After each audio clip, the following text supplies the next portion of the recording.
Hi, I'd like to share my story with you. My story of my motherhood. I've been married for 18 years. I had my daughter 4 years later and my son another 2 years later. So my daughter is 13 and my son is 11. We stayed in Dubai and I used to work full time. I used to work full time after the birth of my daughter too. I chose to work full time because I enjoyed the interaction, I enjoyed the communication, I enjoyed fulfillment of doing something different, something for myself. And eventually we moved from Dubai back to India, back to Bombay for 2 years, and I wasn't working then.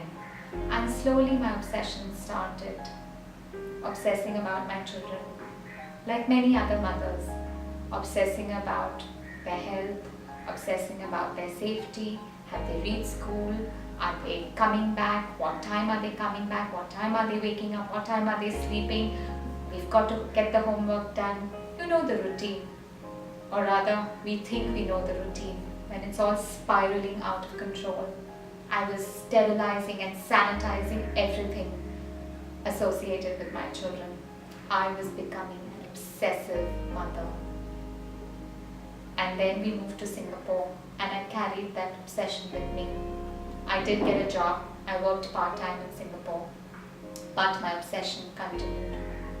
That dull ache.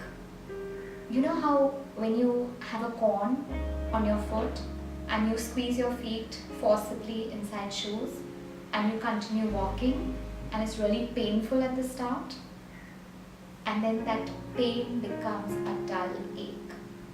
And how as mothers we tend to ignore our aches, our pains, whether they're physical or whether they're of the soul or whether they're of the mind. We completely ignore ourselves, and with that dull corn, that dull pain, you carry on through life.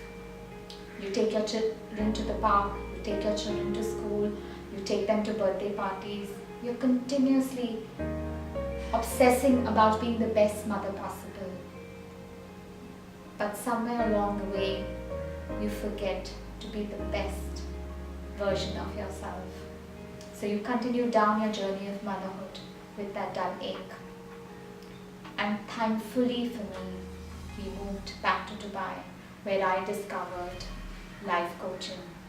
I discovered the importance of being able to nurture myself, love myself in mind, body and spirit. And I began to take care of myself.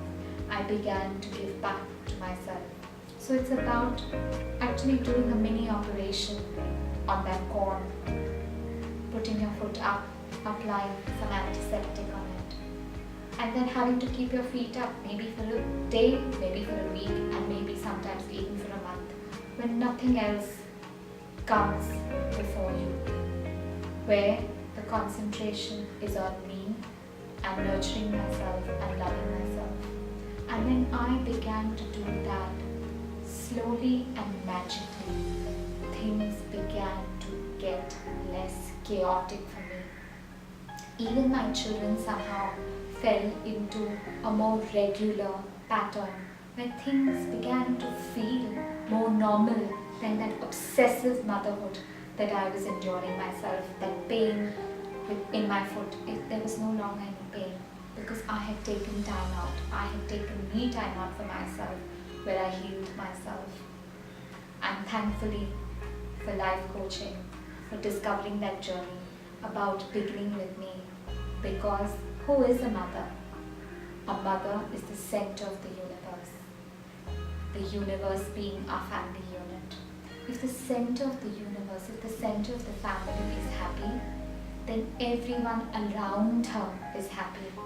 Because once I learn to live an inspired life, I can be the perfect role model for my children. I can inspire them. Because what do we want from our children? We want them to be the best versions of themselves. I know some mothers and fathers like children to be the best versions of them, but isn't it more natural that we want our children to grow their wings and to fly and to be the best version of themselves? If this speaks to you, if my journey speaks to you, I as a life coach have developed an awesome program for mums just like you and me to help to nurture ourselves, to take care of ourselves, because once we learn how to do that, it becomes so easy and so automatic for us to be able to communicate, relate to our children, for us to be able to set a routine, for us to be able to discipline our children with love, and for us to allow our children to have their own standards instead of forcing our standards on them. For us to see our children and know that our children are going to grow up to be happy, contented and successful young adults. And therefore, if we are happy, we can create a balanced and loving family life and help nurture a better planet. I think mums, if you and I get together, we can create more peace, love and harmony on this planet. So join me on this journey.